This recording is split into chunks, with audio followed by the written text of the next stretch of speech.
All right, guys, we got the Samsung microwave. Now, this pulls together our entire kitchen.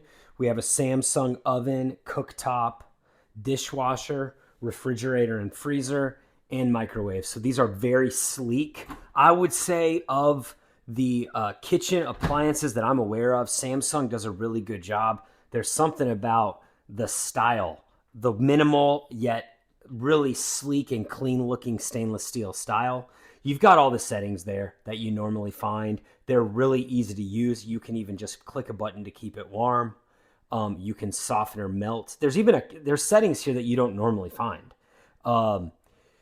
You've got the timer. You've got the light on the bottom, which if you have an oven, you can use that for. You've got a fan, and it's all super easy to function. You have 3 different settings for the fan. You also have you can turn the turntable on or off. You can set the power level.